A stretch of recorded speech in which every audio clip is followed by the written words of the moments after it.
Hello, today is the 9th of May 2015. I'm Jeffrey Tennant.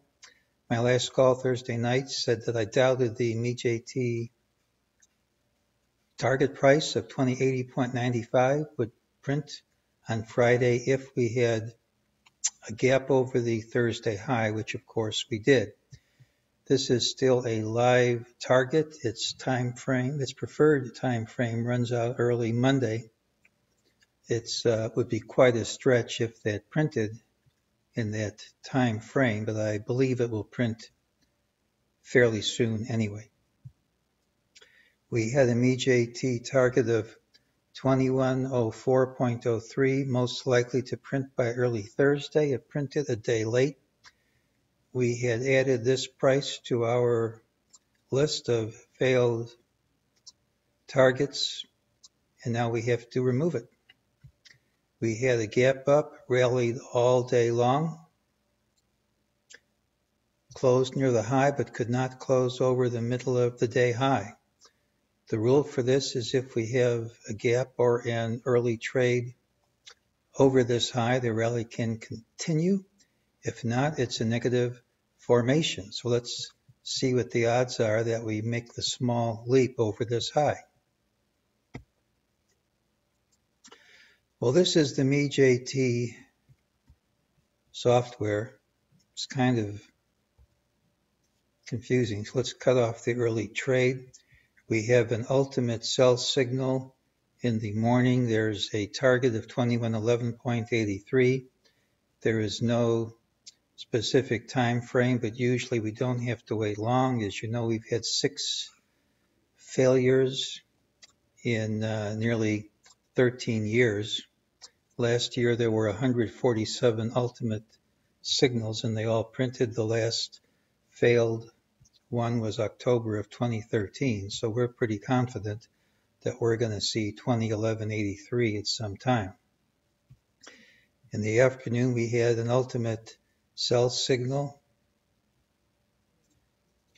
We dropped, satisfying it. This red F here says that mejt said it was a false move, targeted a return to or through this price.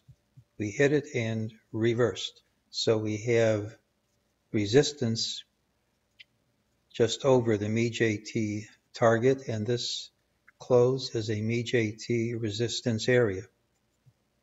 So we have the market stopping at resistance, an ultimate target of 2111.83, and we still have this 2080.95 price, which is alive.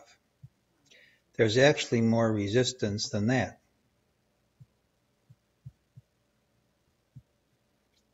This is a 30-minute chart.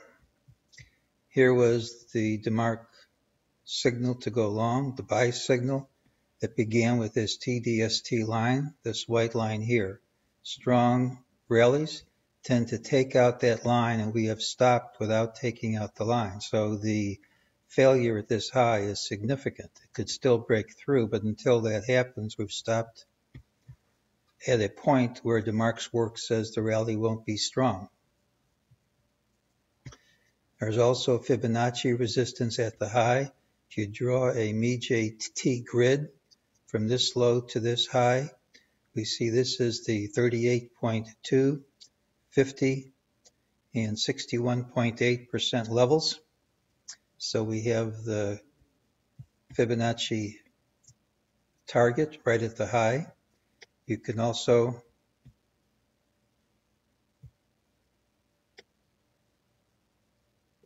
connect this low, this high, set that at the as the ends, multiply it by 261.8%, you get right at the high. So we have a target of a prior consolidation.